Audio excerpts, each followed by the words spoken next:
नमस्कार दोस्तों, मैं अंकुर दीक्षित एक नए यूट्यूब सेशन को लेकर आज आपके साथ एक बार फिर से हाज़िर हूँ। दोस्तों, हमारा आज का ये जो सेशन है that is based on grammar, and grammar में जो टॉपिक हम लोग डिस्कस कर रहे हैं दैट इज़ आर्टिकल्स। आर्टिकल्स का मतलब ए, एन और द।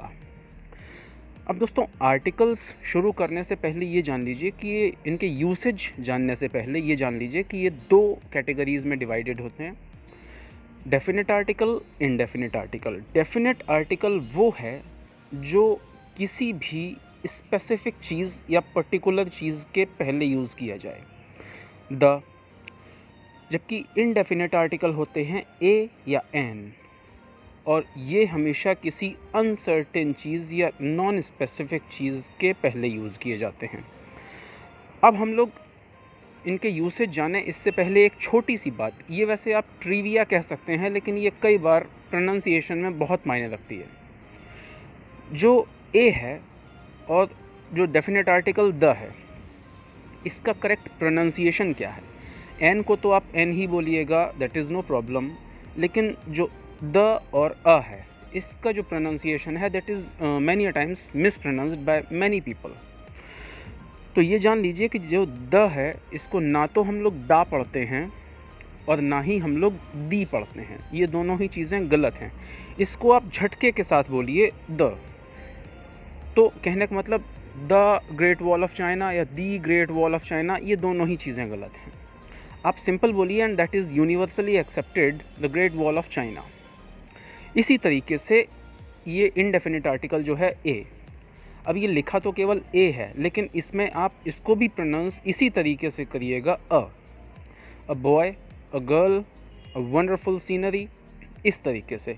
ए वंडरफुल या आ वंडरफुल ये नहीं। तो चलिए, ये तो बात हुई डेफिनेट इनडेफिनेट आर्टिकल्स की, उनके क्लासिफिकेशन की और इसके प्रोनाउंसिएशन की। इसके बाद हम लोग एक एक करके इस कैटेगरी वाइज लेंगे और इसकी यूसेज देखते हैं। तो चलिए शुरू करते हैं ये चीज़।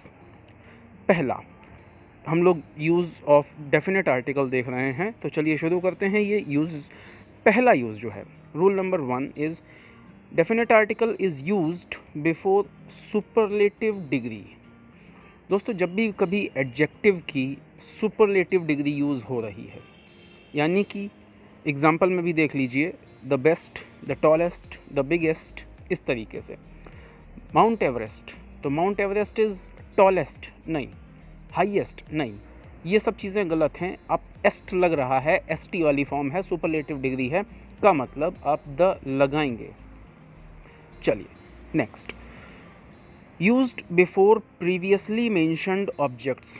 प्रीवियसली मेंशन्ड ऑब्जेक्ट्स क्या होता है दोस्तों? इसको एग्जाम्पल के साथ समझिए। प्रीवियसली मेंशन्ड वो है जिसके बारे में आप कभी पहले बोल चुके हैं अभी, और अब उसी चीज़ के बारे में आप दोबारा बता रहे हैं। जैसे अगर मैं आपसे कहूँ कि सीधे सीधे बोल दूँ वो बिल्ली काली है, तो आप कहेंगे भाई कौन सी बिल्ली काली है, किसी बिल्ली के बारे में बताया तो है नहीं। लेकिन अगर आपसे मैं कहूँ कि मेरे पास एक बिल्ली है, अब मैंने आपको बता दिया कि मेरे पास एक बिल्ली है। फिर अगर दूसरे सेंटेंस में मैं आपसे बोलूँगा कि वो बिल्ली काली है, तो आप समझ जाएंगे कि अब कौन सी वाली बिल्ली की बात हो रही है, जो मेरे पास है। तो यहाँ पर ये जो वो बिल्ली काली है, ये जो शब्द वो लगा हुआ है, ये इंग्लिश में हम लोग द से रिप्लेस करते हैं।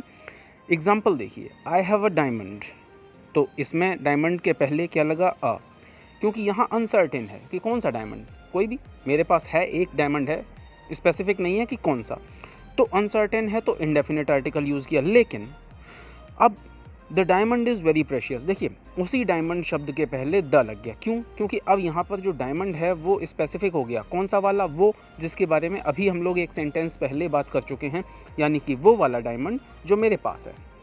तो आई have a diamond, the diamond is very precious, यानी कि प्रीवियसली मेंशन किया जा चुका है, और दोबारा जब आपने मेंशन किया तो उसमें डेफिनेट आर्टिकल लगा दिया।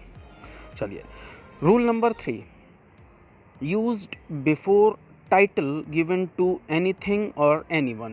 ये दोस्तों जनरली पर्सन के लिए यूज़ होता है। टाइटल का मतलब समझिए। टाइटल का मतलब है कि जैसे मैं हूँ, मेरा नाम है अंकुर दीक्षित, लेकिन मुझे कविताएं लिखने का शौक़ है, पोएट्री का शौक़ है, तो कोई कहने लगे कि मैं जॉन कीट्स हूँ, मेरे दोस्त मुझे जॉन कीट्स नाम से बुलाने लगें, तो मेरे दोस्त मुझे जॉन कीट्स नाम से बुलाने लगें वो अलग बात है, लेकिन मैं जॉन कीट्स हूँ तो नहीं। उन्होंने तो मुझे बस एक उपनाम यानी कि एक टाइटल दे दिया है। तो ये जो जॉन कीट्स है मेरे लिए, मैं अंकुर दीक्षित हूँ, लेकिन मेरे लिए जॉन कीट्स एक टाइटल यानी कि एक उपनाम की तरीके से काम कर रहा है। और इसीलिए जब कभी मेरे बारे में कोई बात लिखी जाएगी और मेरे बारे में लिखते टाइम आप जॉन कीट्स लिखेंगे, तो उस जॉन कीट्स को लिखने से पहले आप द यानी कि डेफिनेट आर्टिकल लगाएंगे। एग्ज़ाम्पल देखिए, और ये वाला एग्ज़ाम्पल जो है दोस्तों, ये UPTET और SSC ये दोनों में ही पूछा जा चुका है, एग्जैक्ट यही same sentence. Kalidas is known as the Shakespeare of India. अब देखिए दोस्तों, कालिदास का नाम तो कालिदास था ना, उनका नाम शेक्सपियर तो था नहीं, लेकिन उनको जाना किस नाम से जाता है? भारत का शेक्सपियर। लेकिन उनका नाम शेक्सपियर नहीं है, शेक्सपियर किसी और इंसान का नाम है। उनको तो बस भारत के शेक्सपियर की उपाधि यानी उपनाम यानी टाइटल दे दिया गया। तो अब ये जो उपनाम दिया गया है यानी कि शेक्सपियर, इससे पहले हम लोग डेफिनेट आर्टिकल लगाएंगे, जो लगा भी हुआ है, Kalidasa is known as the Shakespeare of India. अब यहाँ पर अगर आपके दिमाग में एक डाउट ये आ रहा हो तो मैं पहले ही दूर कर दूँ कि कालिदास और शेक्सपियर दोनों ही प्रॉपर नाउन हैं, लेकिन प्रॉपर नाउन होने के बावजूद यहाँ पे कालिदास तो प्रॉपर नाउन, उसी आदमी के बारे में बात हो रही है जिसके बारे में कहा जा रहा है, लेकिन शेक्सपियर प्रॉपर नाउन होने के बाद भी एक टाइटल का काम कर रहा है। So if any proper noun is acting like a title given to a person, the हम लोग प्रॉपर नाउन के पहले भी यूज़ कर सकते हैं। चलिए, next rule, used before the name of oceans, rivers, mountains, deserts, hotels and any reference point। देखिए दोस्तों, इसमें बाकी तो सारे एग्जांपल आप समझ लीजिए, the Atlantic, the Amazon, the Everest, the Thar, the Taj, ये सारे तो बहुत सारी चीज़ें जो आपने रूल में पढ़ी हैं वो हो गई। इसमें एक बात जो कही गई है वो ये है कि एनी रेफरेंस पॉइंट। अब देखिए, मैं आपसे अगर कहूँगा कि एनी रेफरेंस पॉइंट का मतलब क्या है, तो आप इसको यूँ समझिए कि मैं अगर कुतुब मीनार के पास रहता हूँ तो इसका मतलब मैं कुतुब मीनार के पास रहता हूँ, मैं कुतुब मीनार में नहीं रहता हूँ। तो मैं अपने घर तक पहुँचाने के लिए आपको एक ऐसा लोकेशन यानी ऐसा लैंडमार्क दे सकता हूँ जो यूनिवर्सली नोन है। तो मैं आपसे क्या कहूँगा कि भाई तुम कुतुब मीनार पहुँच जाना, और फिर उसके बाद में मेरा घर उसके पास में ही है।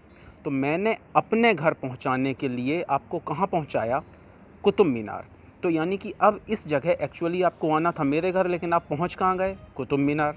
कुतुब मीनार जो है वो केवल एक रेफरेंस पॉइंट की तरीके से काम कर रहा है। तो ये जो कुतुब मीनार है ये किसी जगह का नाम है। फिर से बात वही आई कि ये प्रॉपर नाउन है, लेकिन यहाँ पर ये रेफरेंस पॉइंट का यूज़ हो रहा है, रेफरेंस लोकेशन की तरीके से यूज़ हो रहा है, and therefore we are going to use the before Qutub Minar. तो अगर मैं आपसे कहूँ कम टू कुतुब तो सही है, क्योंकि मुझे आपसे कुतुब मीनार पे ही मिलना है। लेकिन अगर मैं अपने घर पहुँचाने के लिए आपको कुतुब मीनार का रेफरेंस दे रहा हूँ तो मैं आपसे कहूँगा come to the Qutub Minar, तो द लगाना ज़रूरी है।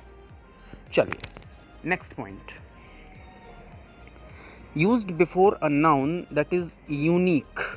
अब देखिए दोस्तों, ये कुछ ऐसी चीज़ें होती हैं जो दुनिया में अपने आप में एक ही होती हैं, और उनको स्पेसिफाई करने के लिए केवल, और कोई ख़ास इसके पीछे रूल नहीं है, केवल स्पेसिफाई करने के लिए ही इनके पहले डेफिनेट आर्टिकल लगाया जाता है। जैसे मैं आपसे कहूँ कि आदि शंकराचार्य, हिंदुओं के धर्मगुरु, पोप, मून, जुपिटर, इस तरीके की कोई चीज़ अगर दुनिया में एक ही है तो वो अपने आप में स्पेसिफिक हो जाती है, and to specify that we have to use the. तो देखिए एग्जांपल में है भी the pope, the moon, the sun. हालांकि मून और सन में आप ये भी कह सकते हैं कि भाई ये तो सेलेस्टियल बॉडीज़ हैं, और सेलेस्टियल बॉडीज़ के पहले, सेलेस्टियल का मतलब हो गया अंतरिक्ष वाली, ब्रह्मांडीय, तो इनके पहले तो हम द यूज़ करते ही हैं। हाँ, वो अपनी जगह अलग पॉइंट है और वो बिल्कुल सही भी है, लेकिन यहाँ पर कॉन्सेप्ट ये भी है कि अगर आप पोप के पहले कहेंगे, शंकराचार्य के पहले कहेंगे, तो भी द लगाएंगे। चलिए, next point, used before the name of musical instrument. जी हाँ, याद रखिएगा, आप कभी भी वायलिन नहीं कह सकते, आप कभी गिटार नहीं कह सकते हैं, फ्लूट नहीं कह सकते हैं। आप कहिएगा the violin, the guitar, the flute, इस तरीके से। Next, used to indicate a service और सिस्टम। अब दोस्तों फायर ब्रिगेड है, सर्विस है, पुलिस है, सर्विस है, रेडियो टेलीविज़न ब्रॉडकास्ट है, सर्विस है, ट्रांसपोर्टेशन है, सर्विस है। तो किसी भी सर्विस के पहले ये डेफिनेट आर्टिकल का यूज़ करना मैंडेटरी है। The broadcast, the police, the transport, the fire brigade, इस तरीके से, द रेलवेज़। तो किसी सर्विस के नाम के पहले हमें डेफिनेट आर्टिकल यूज़ करना है। Next, used to indicate decades और सेंचुरीज़। जी हाँ दोस्तों, याद रखिएगा, कभी भी अगर आप दशक, डिकेड्स का मतलब दशक और सेंचुरीज़ का मतलब शताब्दी, इनका नाम मेंशन कर रहे हैं तो आप उसके पहले डेफिनेट आर्टिकल लगाएंगे। जैसे the 16th century was century of William Shakespeare, तो सही है 16th। अब यहाँ पर आपके दिमाग में एक और रूल आएगा और जो सही भी है, फिर से एक बार वही बात आ गई। आप यहाँ कहेंगे कि ये तो ऑर्डिनल है 16th। दोस्तों वो वाला पॉइंट भी सही है और ये वाला पॉइंट मैं आपको अभी डिटेल में बता भी दे रहा हूँ। द 16th सेंचुरी हो गई आपकी सेंचुरी, जबकि 90s ये हो गया आपका दशक। तो किसी सेंचुरी के नाम से या किसी दशक के नाम से पहले हम डेफिनेट आर्टिकल लगाते हैं। अब मैंने आपसे कहा था कि ऑर्डिनल वाला पॉइंट क्या होता है। दोस्तों जान लीजिए, ऑर्डिनल का मतलब होता है किसी भी नंबर के सीक्वेंस को बताने वाला शब्द। टिपिकल हो गया, डेफिनेशन ज़्यादा हो गई, भारी या बाउंस कर गई, कोई दिक्कत नहीं। एग्जांपल से समझिए, मैंने आपसे कहा कि 16, तो 16 का मतलब हुआ 16, लेकिन ये आपको कोई सीक्वेंस नहीं बता रहा। मैंने आपसे ये नहीं कहा कि 16वां। जैसे मैं आपसे कहूँ कि मेरे पास एक कमरा है, इस होटल में मेरे पास एक कमरा है, तो होटल में तो 100 कमरे हैं, तुम्हारा कौन सा है? तो ये जो एक बोला है, ये मैंने आपसे एक नंबर बोला है। अब 100 में से कोई भी हो सकता है, लेकिन इस एक को रिप्रेजेंट करने वाला, इस एक के सीक्वेंस को रिप्रेजेंट करने वाला, अगर मैं आपसे वर्ड बोल दूं कि मेरा पहला, एक को रिप्रेजेंट करेगा पहला। मैं आपसे कहता मेरे पास इस होटल में 4 कमरे हैं, लेकिन इस 4 को अगर मैं रिप्रेजेंट कर दूं कि चौथे कमरे तक मेरे पास हैं, तो चौथा, तो ये सीक्वेंस बताने वाला वर्ड है। पहला, ये सीक्वेंस बताने वाला शब्द है। तो दोस्तों यहाँ एग्जांपल जो 16th सेंचुरी का था, इसमें 16 नहीं कहा है मैंने आपसे कहा 16th, और ये सीक्वेंस बताने वाला शब्द है, यानी कि ये अपने आप में किसी नंबर को सीक्वेंस में रिप्रेजेंट कर रहा है, and therefore it becomes N ordinal. और हर ऑर्डिनल के पहले हम डेफिनेट आर्टिकल लगाते हैं। अब देखिए, इस पर बेस्ड आपसे बैक ईयर में पूछा गया SSC CGL का एक क्वेश्चन आया और स्पॉट द अदर में आया। उन्होंने कहा कि आई have a flat on 15th floor of this building. I have a floor on 15th, तो 15th का मतलब सीक्वेंस, ऑर्डिनल है, लेकिन उन्होंने इस ऑर्डिनल के पहले कोई डेफिनेट आर्टिकल नहीं लगाया था, जो गलत था। आपको करना क्या है, उसी पार्ट को टिक करिए जहाँ ये डेफिनेट आर्टिकल मिसिंग है, और आप सही आंसर जो बनाएंगे वो बनेगा I have a flat on the 15th floor of this building. चलिए दोस्तों, अगले रूल पर चलते हैं। The next rule is used when a singular adjective denotes a class. देखिए, singular adjective denotes a class, इसका मतलब क्या है? मैंने आपसे कहा कि अमीरों को गरीबों की मदद करनी चाहिए। तो ये अमीरों में कौन से अमीर, कोई स्पेसिफिक शामिल हैं? नहीं, वो सारे लोग जो अमीर हैं। और किन की मदद करनी चाहिए? गरीबों की। तो गरीबों कौन से? केवल किसी एक शहर के या किसी एक छोटे से गांव के? नहीं, हर वो आदमी जो गरीब कहलाने की श्रेणी में आता है। तो अमीरों को गरीबों की मदद करनी चाहिए। अब नोटिस करिए, यहाँ मैंने ये दोनों ही चीज़ें प्लूरल में बोली हैं, अमीरों और गरीबों। लेकिन जब इसी सेंटेंस को हम इंग्लिश में बोलते हैं तो ये बनता है the rich should help the poor. तो देखिए दोस्तों, मैंने रिच कहा है, रिचेज़ नहीं कहा। रिचेज़ का मतलब तो हो जाता है खजाना, और पुअर्स नहीं कहा है, पुअर कहा है। तो किसी भी, जैसा कि उसमें कह रहा था रूल में कि अ singular adjective denotes a class, यानी कि एडजेक्टिव तो सिंगुलर ही है लेकिन वो डिनोट कर रहा है प्लूरल को, गरीबों और अमीरों को। तो सिंगुलर एडजेक्टिव जब जब प्लूरलिज्म को दिखाएगा तब तब उसके पहले, एडजेक्टिव के जस्ट पहले आपको डेफिनेट आर्टिकल लगाना है। तो इसका मतलब ये हुआ, आप ये नहीं कह सकते हैं कि रिच शुड हेल्प पुअर, ना, गलत है। The rich should help the poor. चलिए next, used before the name of a country if the name includes words like united, republic, union, kingdom etcetera. ये दोस्तों कुछ शब्द हैं, इस रूल को आसान भाषा में समझिए। ये कुछ शब्द हैं, अगर किसी देश के नाम में ये शब्द शामिल हो गए तो आपको उस देश के नाम के साथ, वंस अगेन देश का नाम है प्रॉपर नाउन, लेकिन फिर भी आपको उस देश के नाम के साथ डेफिनेट आर्टिकल लगाना पड़ेगा। जैसे द यूएसए यानी कि the united states of America, the united Arab emirates, united आ गया, the republic of China, the union of India. तो इस तरीके से ये सारे शब्द अगर किसी देश के नाम में आ रहे हैं तो आपको उनमें डेफिनेट आर्टिकल लगाना पड़ेगा। Next, used before the name of countries if they are plural. हाँ दोस्तों, यहाँ पर दे आर प्लूरल का मतलब ये मत समझिएगा कि कंट्रीज़ प्लूरल हैं। कंट्री का नाम जो है वो अपने आप में अंत में ऐसा लग रहा है जैसे एक एस लिए हुए और प्लूरलिज्म को इंडिकेट कर रहा है। चलिए देखते हैं कैसे। द फिलीपींस, अब फिलीपीन होता तब तो ठीक है, लेकिन फिलीपींस प्लूरलिज्म जैसा लग रहा है, अंत में ऐसा आ गया। इसी तरीके से नीदरलैंड्स, तो नीदरलैंड कहते भाई, न्यूजीलैंड है, हॉलैंड, सारे ये जितने भी ग्रीनलैंड, आइसलैंड, इनमें तो सब में एस नहीं है ना, इसमें क्यों लगा दिया? प्लूरल है क्या? नहीं, कंट्री प्लूरल नहीं है, केवल इसके नाम में ही एस लगा हुआ है and therefore it represents as if it were plural. तो उसके पहले आपको डेफिनेट आर्टिकल लगाना है, तो the Netherlands. Next, used before the name of newspapers.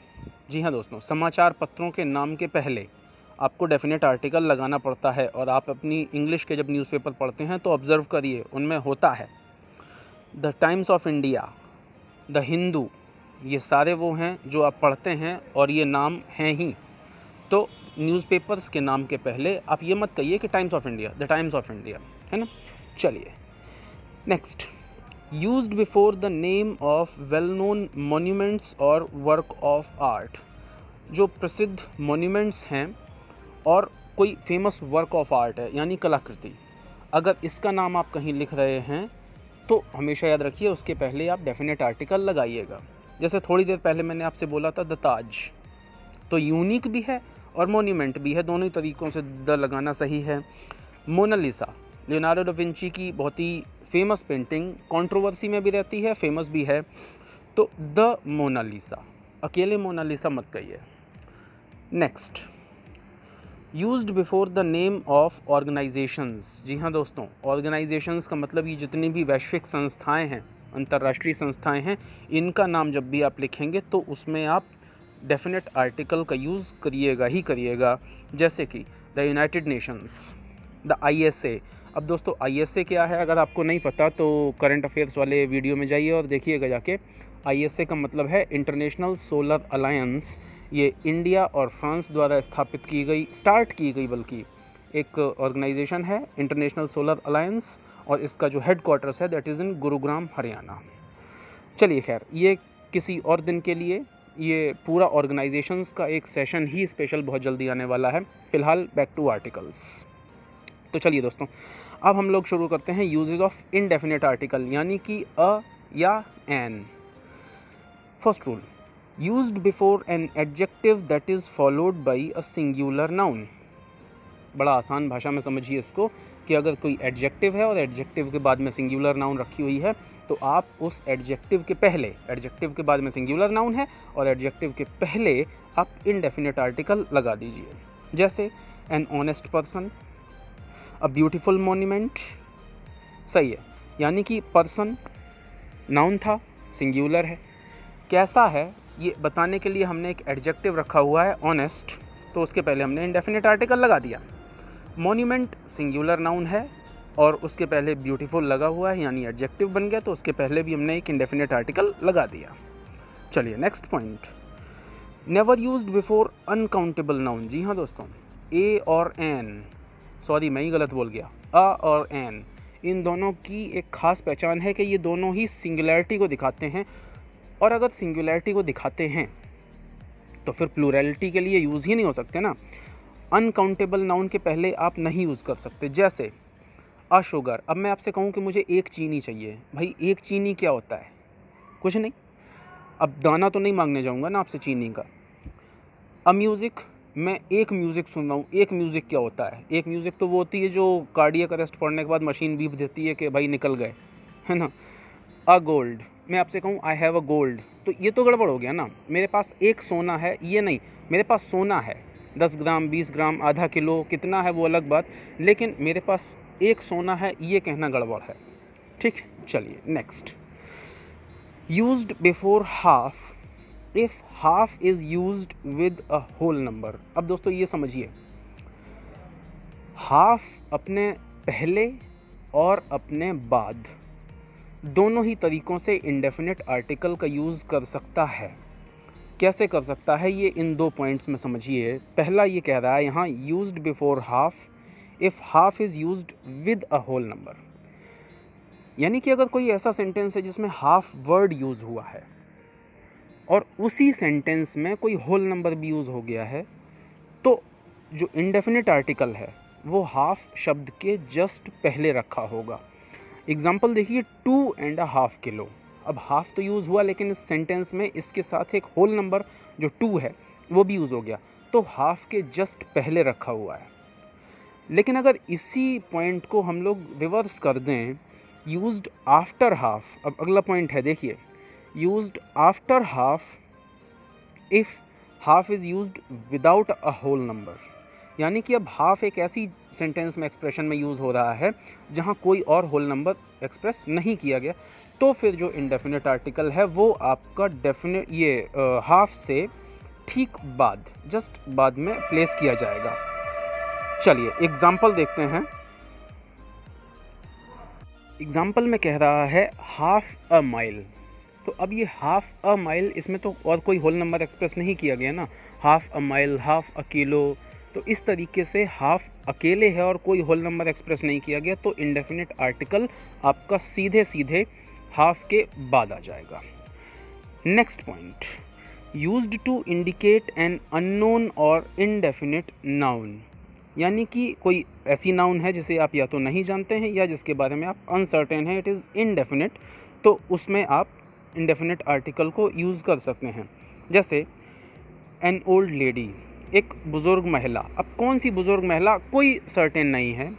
A white car, अब पता नहीं कौन सी वाइट कार है, पुलिस पीछा कर रही है, कोई भी वाइट कार, सड़क पे तो हज़ारों वाइट कार हैं, तो अनसर्टेनिटी है, तो इस तरीके से आप उसके लिए इंडेफिनिट आर्टिकल यूज़ कर सकते हैं।